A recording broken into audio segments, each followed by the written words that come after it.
Some brand new numbers adding up to potential trouble for the president's party this coming fall. A new Wall Street Journal NBC poll out this morning asking which party should control Congress.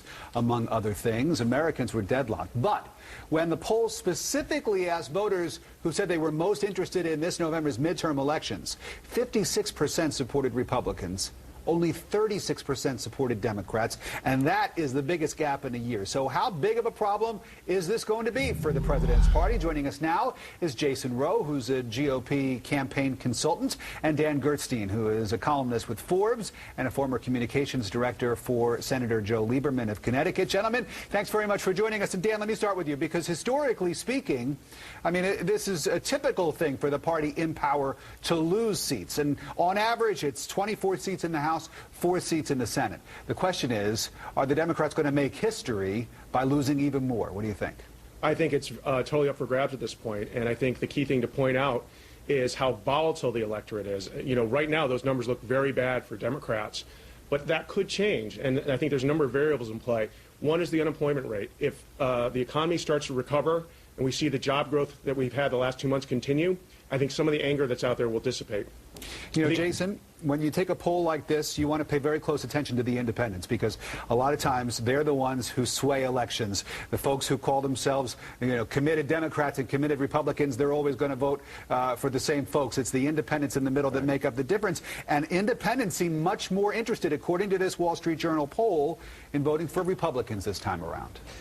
Yeah, you know, speaking to that generic ballot as well, you know, in the past, the Republicans have been down on the generic ballot and still picked up seats. So, you know, that's not even necessarily an accurate reflection. It's usually better reflection for us than most things. And so I think we're in a strong position, but if you look at those independents and some of the races I'm involved in, I see independents breaking 2-to-1 towards Republicans, and the intensity amongst independents is in many ways stronger than it is with Republicans and Democrats. Intensity, so that's a very positive sign. That is another thing that I wanted to ask you both about. Dan, intensity, excitement about the elections. Our colleague Karl Rove had an article in the Wall Street Journal today talking about that and pointing out other polls that showed Republicans much more geared up, much more psyched about going to the polls this year than Democrats, which is, of course, a flip from 2008 when President Obama won. No, I think Carl's absolutely right, and that's going to be the central challenge for Democrats, is how do you deal with that intensity gap that's out there right now. And I think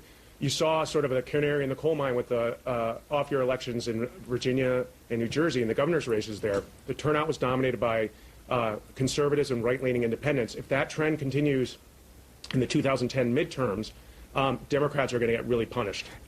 I have time for one more quick question. Jason, again, there's information out there that a lot of people who say that they're for Republicans are not necessarily for them because they're overwhelmed by how wonderful the Republican ideas are, but because they're just simply very upset with the president and the Democrats. Is that a problem for the Republicans potentially?